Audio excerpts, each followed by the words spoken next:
The late afternoon sun spilled golden light over the cracked pavement of Hollow Creek Park. A small patch of green pressed between rundown apartment blocks and rusting swing sets. The trees, once proud oaks, now stood weary and thin, their branches rattling in the dry Georgia wind like old bones. Amara Jackson, 13 years old, sat alone near the basketball court, her notebook resting on her knees.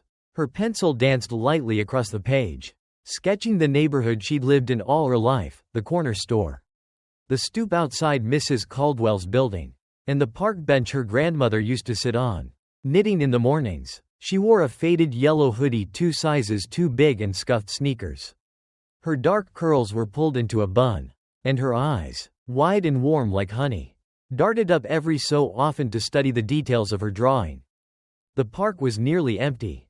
A few boys tossed a football near the fence, and an old man muttered to himself as he fed pigeons from a crumpled paper bag. Amara didn't notice the black and white cruiser rolling up the street. Officer Brad Coyle was driving slow, his hand resting lazily on the wheel, eyes sweeping left and right. He wasn't assigned to patrol this neighborhood, but he liked to cut through it on quiet shifts, liked the sense of authority it gave him to cruise through a part of town where people didn't look like him, where people looked guilty by default. As his car crept past the park, his gaze locked on Amara. She was alone, sitting near a row of parked cars outside the fence. To him, that was enough. He pulled the cruiser to a halt and stepped out. Amara didn't notice him until she heard the crunch of boots on gravel. "Hey," the voice barked. What are you doing over here?"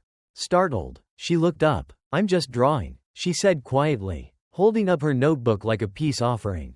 Brad narrowed his eyes, stepping closer. "Drawing, huh? What's that supposed to mean? You watching those cars? Trying to pick one to break into?" "No, sir," Amara said, confused. "I'm just drawing the park. I come here all the time."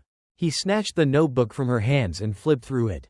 The pages were full of pencil sketches, houses, birds, trees, people sitting on benches. There wasn't a single car in sight. But he didn't care. "You people think you're so clever," he muttered. "What's in your pockets?" Amara's voice wavered. "Just my phone and my eraser, please." Before she could finish, he grabbed her arm, twisting it behind her back. Her notebook fell to the ground. She cried out in pain. "Don't resist," he growled. "I'll arrest you right here." She screamed, and one of the boys playing football stopped. One of them pulled out his phone.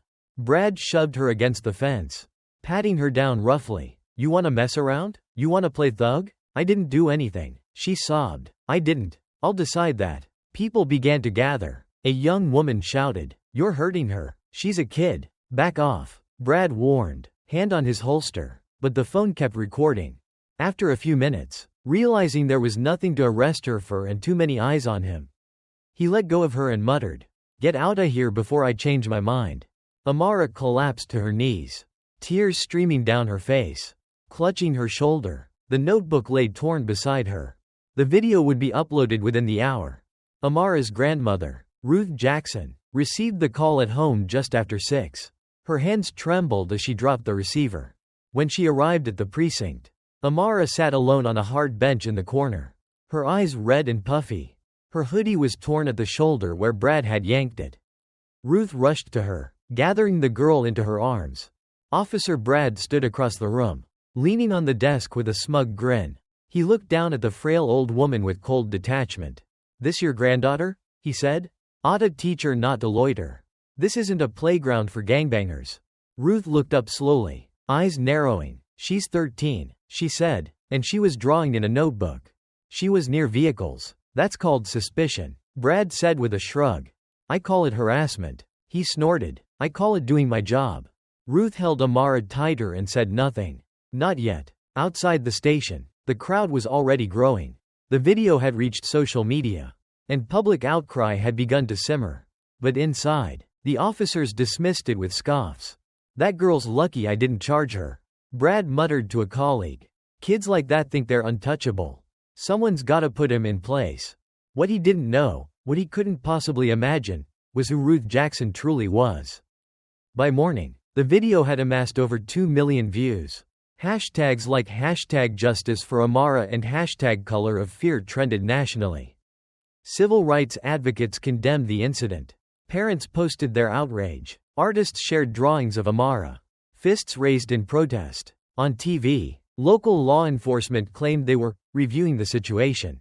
But behind closed doors, they blamed the crowd. She was resisting. The precinct commander insisted. Coyle followed protocol. They tried to paint the girl as a troublemaker, until they learned more about her. Straight a student. Local art scholarship. No history of discipline. And then the media learned who her grandmother was. Ruth Jackson sipped her tea silently that evening, sitting at the worn kitchen table in their small apartment. Amara lay in bed, shaken, refusing to eat. The TV in the background was replaying the footage, blurring out Amara's face. Then Ruth picked up her phone and dialed a number she hadn't used in years. It rang twice. A deep voice answered. "Mom?" She didn't speak for a moment. Just breathed. "It's me," she finally said. There was silence on the other end. Then, warm concern. "Is something wrong? They hurt your niece," she said. "Your goddaughter, a police officer, right here in Hollow Creek, said she looked like a criminal." She heard the breath catch on the other end. "Who?" "Name's Brad Coyle. White man. Tall. Young. Big badge. Small mind. I'll handle it," the voice said. "Don't be reckless, son. Be right. Be careful. But don't let them bury this." "I won't." When she hung up, she stared at the photo on the mantel, of a young boy with bright eyes and a solemn face, holding her hand in front of a courthouse. That boy was now Director Alexander Jackson, the newly appointed head of the Federal Bureau of Investigation. And Officer Brad Coyle had no idea what storm he'd just summoned. The FBI headquarters in Washington, D.C., was unusually quiet for a Tuesday morning. Inside a secured wing of the J. Edgar Hoover building, Director Alexander Jackson stood before a frosted glass wall, his reflection staring back at him like a ghost from his past. He hadn't been to Hollow Creek in nearly 2 decades. Not since he'd taken the oath.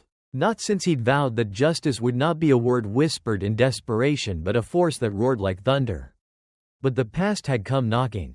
It wore the bruised face of his niece, the same child he had held the day she was born, who had once giggled on his shoulders at the 4th of July parade. He turned to his assistant, Lauren Marsh, a sharp, no-nonsense woman in her 30s with eyes that missed nothing. "I want everything we have on Officer Bradley Coyle of Hollow Creek PD," he said. Lauren raised a brow. "Are we talking personal curiosity or bureau involvement?" Alexander's jaw tightened. "We're talking about an officer who assaulted a minor on camera. A child. My niece." Lauren didn't flinch. "Understood. Do you want it discreet?" "No," he said. "Let them feel the heat." She gave a slight nod and turned on her heel, heels clicking across the tile like gunfire. Within an hour, classified dossiers began to pour in. Brad Coyle's record was clean, too clean. Not a single complaint sustained. But dozens of civilian reports had been quietly shelved. Excessive force, racial profiling, threatening language, all swept under the rug by internal affairs. Alexander read them all in silence. Then he called the Department of Justice.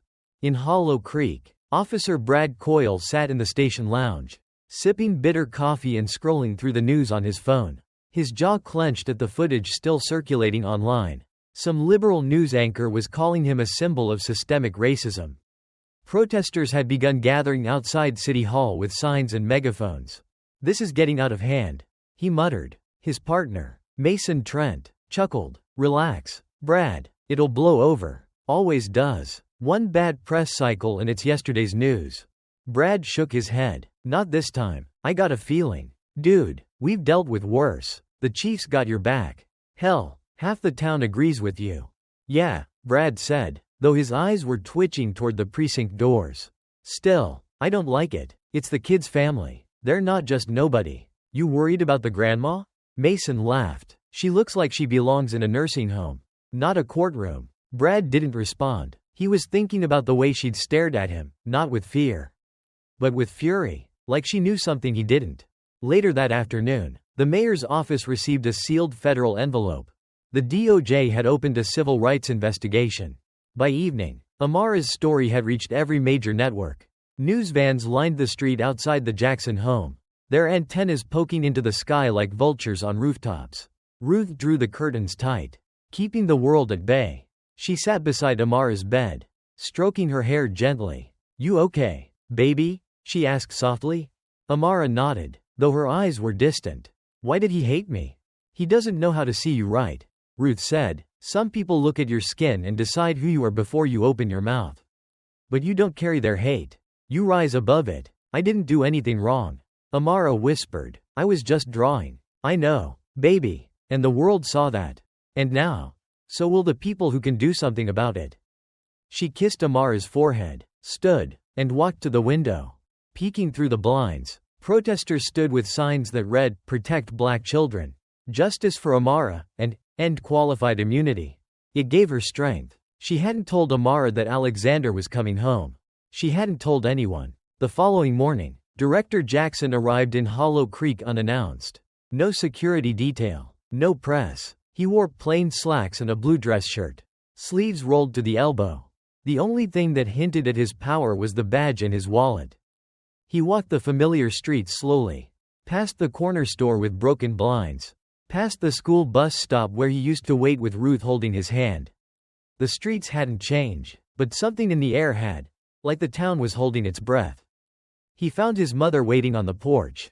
"You came," she said simply. "I should have come sooner," he said, embracing her. Inside, Amara looked up, startled. When she saw him, she ran into his arms. "Uncle Alex," she cried. "They thought I was bad." He knelt and held her tight. "You are not bad. You are brave, and smart, and beautiful. And they were wrong. Very, very wrong." Tears rolled down her cheeks. "They hurt me. I know," he whispered. "And I promise, they'll never touch you again." That evening, Alexander met with the U.S. Attorney and the DOJ task force. Quietly, they launched an independent review of the Hollow Creek Police Department. Internal memos were seized. Anonymous whistleblowers came forward. And something deeper began to emerge, a pattern of abuse. Years old, woven into the roots of the department like rot in the foundation. Brad Coyle's name kept surfacing. So did the name of Chief Roy Blanchard, a man who had covered for him more than once. Alexander leaned back in his chair. Expression unreadable. "This isn't just about Amara," he said. "This whole department's been complicit." And as the sun set on Hollow Creek, the first quiet steps of a federal reckoning began to echo in the dark. The wind picked up in Hollow Creek as autumn deepened. The trees lining the streets shed their golden leaves in slow, swirling spirals, and with them, a false sense of small-town peace began to peel away. What had once been an invisible truth, a quiet current of discrimination and unchecked authority, was beginning to crack through the surface like ice under pressure. Director Alexander Jackson sat quietly in a small diner on the edge of town. One that had refused him service when he was just a boy. No one recognized him now. They saw only a tall, well-dressed black man in a government issue suit, eating eggs with his left hand while his right hovered near the badge inside his pocket. The waitress poured his coffee without making eye contact. Outside the diner, across the street, a local group called Hollow Creek Watchmen stood with flags and holstered pistols. They called themselves Patriots. Though most wore the same scowls Alexander had seen on the faces of the men who spat at his mother during desegregation protests. He was here not to fight them with words, but with facts and federal authority. By noon, he met with the DOJ team again. The evidence was becoming irrefutable. Dozens of traffic stops disproportionately targeting black residents. Body cam footage showing excessive force used on minors. An internal complaint by a former black officer. "Buried and never investigated. We're sitting on a volcano," said Marissa Singh, the DOJ's lead civil rights attorney. "The moment we go public with this investigation, it's going to blow." Alexander nodded slowly. "Let it blow. Sometimes the truth has to explode to be heard." Back at the station, Officer Coyle noticed the shift. The other officers had grown quiet around him. The chief wasn't answering his texts. Reporters loitered outside the building. He swore under his breath and threw his locker shut. "They're coming for me," he muttered. "You did what you thought was right," said Mason, half-heartedly. "Don't give me that crap now," Coyle snapped. "They're talking about a federal indictment." Mason looked away. "Yeah, well, maybe they've got enough to do it. Don't you dare turn on me, man." But Mason didn't answer. Something had shifted. The shield of silence that had protected them all these years was cracking. And fear was leaking through. The next day, Hollow Creek High School held a mandatory assembly on community values. Students sat in folding chairs in the gymnasium, faces stiff with confusion and unspoken fear. The principal read from a prepared statement about diversity and unity. But no one listened. Amara sat in the second row, arms folded, eyes cold. Every time she looked at the microphone, she remembered the cold metal of the patrol car's cage against her knees. The laughter of Brad Coyle as he told her she should learn to obey the law. She remembered the silence of the dispatcher when she cried for her grandmother. But something inside her had changed. She was no longer just the girl who got hurt. She had become the voice others were listening for. After the assembly, a girl named Lily approached her. White, blonde, normally popular, and usually silent around Amara. "I'm sorry," Lily said, "for everything. I saw the video. My brother said it was fake. But I know it wasn't." Amara didn't answer. "I used to think stuff like that didn't happen here. But I was wrong." Amara studied her for a long moment. Then, quietly, she said, "You don't have to understand everything. Just don't stay quiet." Meanwhile, Ruth Jackson found herself walking the familiar halls of Hollow Creek's City Council chamber. She hadn't stood at that podium in years. Last time she had, it was to argue against the closure of the town's last black-owned bookstore.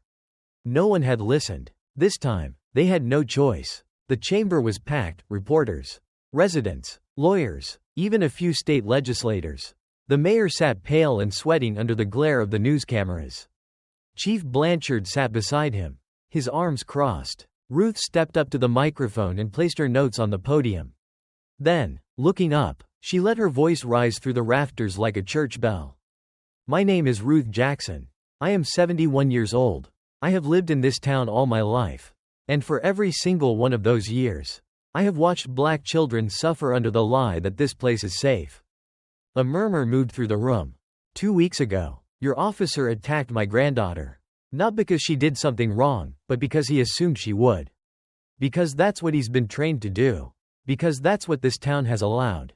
Someone in the back shouted, "That's not true." She looked directly at them. "Yes, it is. And you know it. You've seen it at the gas station, at the school, on the street. When a cop looks at a black kid and sees a threat instead of a child, that's not just bias.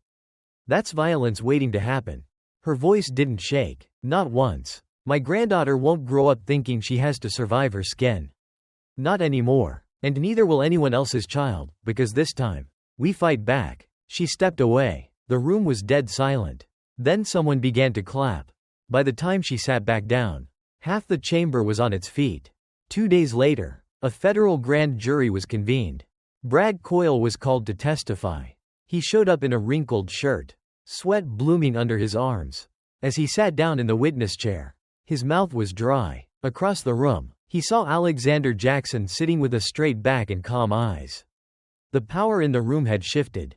The prosecutor began. "Officer Coyle, on the morning of October 2nd, did you approach and detain a minor named Amara Jackson?" "Yes." "Did you have any reasonable suspicion of criminal activity at that time?" "I thought she was vandalizing public property." "Were there any visible signs of damage?" "No, but she was holding a marker." "A marker?" "Yes. And based on that, you placed her in handcuffs?" "Yes." "Did she resist?" "No." "Did she attempt to flee?" "No." The prosecutor turned, lifted a printout from a file. "And yet, in your report, you stated that she was uncooperative and verbally aggressive." She was being loud. She was yelling. She was crying." Officer Coyle, according to multiple witnesses and the footage reviewed by the DOJ. "She was crying, not resisting, not yelling, crying." Brad shifted in his chair. "Did you ever stop to consider why a 10-year-old girl might be afraid of a man twice her size in a uniform?" Silence. No further questions. Outside the courtroom, protesters gathered in larger numbers than ever before. Signs now read, "Federal Justice Now," "Fire Blanchard," and "No More Cover-Ups." Inside, the truth was finally being documented. And outside, the town was learning that silence had a cost, and they were done paying it. The town of Hollow Creek had begun to change. But change came with resistance. Like an old house being remodeled, every wall torn down revealed something worse behind it: mold, rot, hidden decay. The courtroom hearings had ignited a storm. And the eye of it was now resting on Chief Blanchard. Alexander Jackson sat in his hotel room late into the night. A legal pad filled with notes sprawled before him. A dozen calls had come from D.C. urging caution, reminding him of political optics and rural sentiment. But he was unmoved. His phone vibrated again. This time it was Ruth. "You're not sleeping," she said. "I never do when I'm about to bury someone's legacy." "Good," Ruth replied, "because his legacy buried enough of us." He paused, looking out the window toward the horizon where Hollow Creek's water tower stood like a rusting sentinel. The mayor just issued a statement backing Blanchard. He said the town doesn't need federal interference. "I hope he enjoys his final term," Ruth said, with a fire in her voice. "Because the people are awake now." Indeed, the people were stirring. Parents who'd never questioned the local school board were now demanding answers. Local pastors, once reluctant to make political statements, now thundered from their pulpits about justice and dignity. Businesses were slowly distancing themselves from the police department. Even teenagers had started organizing a youth council on equity. But with progress came backlash.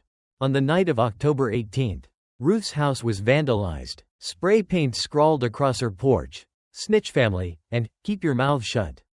Windows shattered. A brick lay on her floor with a note tied around it, "We don't forget." It wasn't the first threat, but it was the first to come with violence. Amara had been sleeping in the next room. Ruth didn't call the Hollow Creek police. She called Alexander. He arrived before dawn. His face was unreadable as he surveyed the damage. But inside, a long dormant fire was catching. "This isn't just intimidation," he said. "It's obstruction. It's retaliation." "Then prove it," Ruth said, her voice firm. "Don't let them scare us back into silence." He looked at her, then down at Amara, who stood silently behind her grandmother. A blanket wrapped around her shoulders. Her eyes hollow with exhaustion. She hadn't cried. Not this time. And that terrified him more than anything. The following morning, the Department of Justice issued a public announcement. The civil rights investigation was being upgraded to include an assessment of retaliatory behavior by Hollow Creek officials and private citizens. The local media exploded with coverage. The town's weekly newspaper ran a rare headline in bold black ink. "Justice Department targets Hollow Creek Police Chief and officials in retaliation probe." Chief Blanchard convened an emergency meeting with the town council. His jaw clenched as he slapped a folder of legal documents onto the table. "This is a witch hunt." "No," said Councilwoman Janelle Ortiz, her voice icy calm. "This is what happens when you ignore accountability for 20 years. Blanchard looked around the room. Half of the faces refused to meet his gaze. "They want to make an example of me." "No," Ortiz said again. "You did that yourself." Behind closed doors, the mayor met with legal counsel. Whispers of resignation, federal funding withdrawal, and even criminal charges were circling like vultures. Meanwhile, the federal task force was expanding its reach. Marissa Singh interviewed a former dispatcher who admitted she had been instructed to prioritize calls based on the tone of the caller and certain neighborhoods. Another former patrol officer finally came forward, confessing that a secret chat group had existed among senior police officers, where memes dehumanizing black residents were shared weekly. The evidence was becoming overwhelming. In the town square, a silent protest began. Dozens of residents, black, white, Latino, stood each night at sunset holding candles. Each candle bore the name of a local resident who had filed a discrimination complaint in the last decade. Amara's name was on 3 of them. And still, the threats continued. Ruth received another letter, this one inside her mailbox. Hand-delivered. "If you want peace, stop making war." That same night, Alexander held a press conference. "We are not at war with Hollow Creek," he said to a crowd of flashing cameras and restless reporters. "We are at war with a culture of impunity, with the belief that power makes a person untouchable. We are here to remind everyone, officers included, that the law does not shield the lawless." Then came the video. It surfaced online first, a leaked dashcam clip from an unrelated case. Buried in police archives and never submitted during any legal proceedings. In the footage, Officer Coyle could be seen stopping a black teenager for suspicious walking. The boy was 16. He was walking home from football practice in his uniform, helmet in hand. Coyle shouted at him to get on the ground. The boy hesitated. Confused, Coyle charged, slammed him into a patrol car. and called him a drugged-up ape. The clip was 3 years old. And the boy? His family had moved away after filing a complaint that went nowhere. Now it was national news. CNN picked it up first. MSNBC followed. Then the New York Times. The story shifted from a local scandal to a symbol of a broken system. And suddenly, Hollow Creek was on America's conscience. Protests erupted outside Town Hall. The DOJ received calls from civil rights groups demanding federal receivership of the Hollow Creek Police Department. The governor of the state issued a statement of grave concern. Inside the FBI's field office, Alexander sat in silence, watching the video loop for the 50th time. He didn't flinch. He didn't blink. He just sat there, hands folded in front of him, eyes burning. When he finally spoke, his voice was low and certain. This man will never wear a badge again. Not anywhere. By that evening, Officer Brad Coyle was placed on administrative leave. By morning, the DOJ filed federal civil rights charges against him. The indictment of Brad Coyle shook the foundation of Hollow Creek. People who had stood silently for years suddenly found their voices. Whistleblowers stepped out of the shadows. Old cases reopened. The mayor, seeing the writing on the wall, resigned citing health concerns. In his place, the council voted in Janelle Ortiz as interim mayor. She wasted no time. Her first order? Suspend Chief Blanchard pending a full independent investigation. Her second? Request a federal audit of the department's use of force records. Amara, now back in school and walking the halls with a newfound quiet strength, was being treated differently. Teachers no longer ignored her hand in class. Students no longer whispered when she passed. Some offered shy smiles. A few even apologized. But the trauma was still there. It lived in the corners of her dreams. It surfaced when she heard a siren, or saw a uniform. It flickered in the hesitation she felt walking alone. Still, she had gained something too. One afternoon, during the school-wide meeting on restorative justice, Amara was invited to speak. She stood before 500 students and faculty members. Her hands steady. "My name is Amara Jackson," she said, "and 2 months ago, I thought my life didn't matter." She paused. The gymnasium was still. "But then I learned that telling the truth can shake the world. I learned that we don't have to stay small to survive. And I learned that even in the worst moments, people can choose to do what's right." She smiled, faintly. "I'm still healing, but I'm not afraid anymore." And when she stepped down from the stage, it was not with shame, but with purpose. Winter fell on Hollow Creek with a bitter edge that seemed to reflect the tensions in the town's bones. Snow dusted the rooftops, and wreaths were hung on lampposts. But beneath the seasonal cheer lay the deep unease of reckoning. The air was cold, but colder still was the realization that things would never be as they once were, and perhaps that was a good thing. Amara sat in her bedroom. The walls now decorated with posters of civil rights icons, Ruby Bridges, Angela Davis, Maya Angelou. A stack of letters lay on her desk, sent by strangers around the country who had read her story or seen her speak online. One was from a girl in Chicago who had written, "I didn't think anyone would believe me. But when I saw you on the stage, I knew I wasn't alone anymore." She read the letter again and again, folding it gently like something sacred. Downstairs, Ruth was on the phone with a local nonprofit. She had been offered a position on the board of a new community initiative to address racial bias in schools and law enforcement. She hesitated at first, reluctant to step fully into the public eye. But Amara's courage had shifted something in her too. It wasn't enough to survive anymore. It was time to lead. Across town, Chief Blanchard was preparing his final defense. His lawyers had filed for an injunction against his suspension, citing political bias and overzealous federal overreach. But public opinion was against him, and even his staunchest allies were beginning to retreat. One rainy morning, he stood in front of the mirror, shaving, when he looked into his own eyes and saw, for the first time in decades, the face of a man who had lost control. A man who believed he could shape the truth by shouting over it. A man who thought a badge made him God. He wiped the steam from the glass and stared a little longer. That evening, Alexander stood before a room of community leaders and federal investigators. He'd flown in top forensic auditors, civil rights attorneys, and social psychologists. He wasn't just aiming for justice. He was redesigning the entire framework of how Hollow Creek defined it. "We aren't here to punish a town," he said. We're here to liberate it. And the town, in pieces, began to shift toward healing. The courtroom was packed for Blanchard's formal federal hearing. News crews camped outside, and locals lined up before sunrise just to get a seat. Ruth sat in the front row with Amara beside her. Both calm, composed, and steady. The town had seen them as victims, then symbols, but today, they were witnesses of something far more profound: transformation. The prosecution presented its case with precision.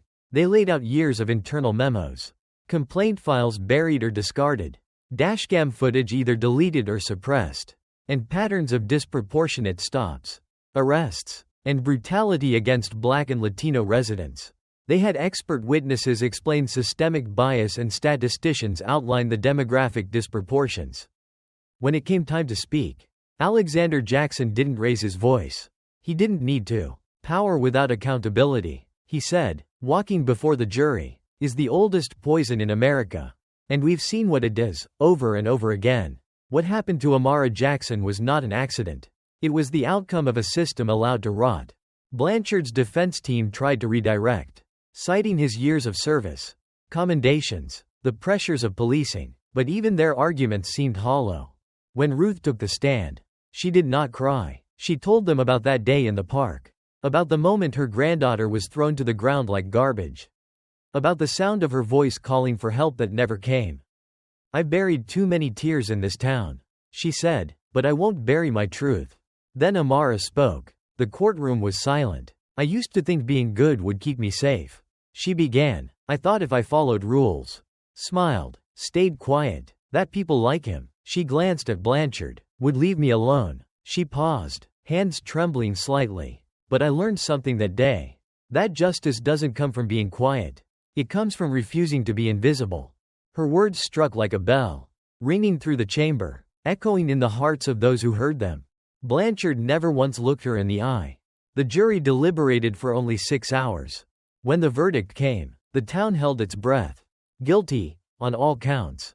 The courtroom erupted, not in cheers, but in silence. A heavy, sacred silence, the kind that follows a prayer answered. A storm passed, a wound seen and treated. Blanchard's face remained still, but the twitch in his jaw betrayed the truth. He hadn't believed this would happen.